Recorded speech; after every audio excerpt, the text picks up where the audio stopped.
জাতীয় সংসদ নির্বাচনকে কেন্দ্র করে দ্বিতীয় দফায় ৩৬ আসনে প্রার্থী ঘোষণা করেছে বিএনপি। দলের মহাসচিব মির্জা ফখরুল ইসলাম আলমগীর তাদের নাম ঘোষণা করেন। এ সময় বেগম খালেদা জিয়ার সুস্থতা কামনায় আবারও দেশবাসীর কাছে দোয়া চেয়েছেন মির্জা ফখরুল। হাকিম মাহি রিপোর্ট। নতুন এবং ফিরে আসা গ্রাহকদের জন্য নগদে চলছে ক্যাশব্যাক সহ প্রতিদিন হাজারো উপহার জেতার সুযোগ। হবে আশা আর ফেরা, সারপ্রাইজ সেরা। সমসাময়িক বিষয় নিয়ে বিএনপির এই সংবাদ সম্মেলন।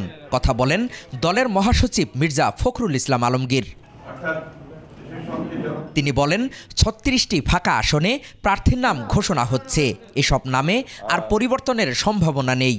২০-২৫টার মতো থেকে যাবে, ২৪টার মতো। সেগুলো হচ্ছে আমাদের যে অ্যালায়েন্সের সঙ্গে যারা আছেন তাদেরগুলো, এবং আমাদের ২-১টা আপনার ডিসিশন হবে, সেগুলো আমরা পরে ঘোষণা করব। এর আগে দলটি ২৩৭ আসনে তাদের প্রার্থীর নাম ঘোষণা করে।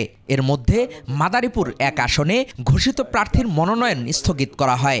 এবার সেই দলের নতুন প্রার্থীর নাম ঘোষণা করেন তিনি।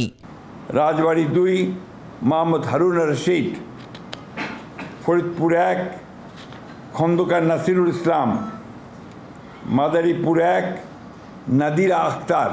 এদিকে উন্নত চিকিৎসার জন্য দলের চেয়ারপারসন ও সাবেক প্রধানমন্ত্রী বেগম খালেদা জিয়াকে আজ রাতের মধ্যেই যুক্তরাজ্যে নেওয়া হচ্ছে বলেও জানান মির্জা ফখরুল। খুব ভোরে দেশনেত্রী বেগম খালেদা জিয়াকে নিয়ে তারা যুক্তরাজ্যে চলে যাবে। আনুষঙ্গিক যে সমস্ত কাজগুলো দরকার সেই কাজগুলো আমরা সেরে ফেলেছি।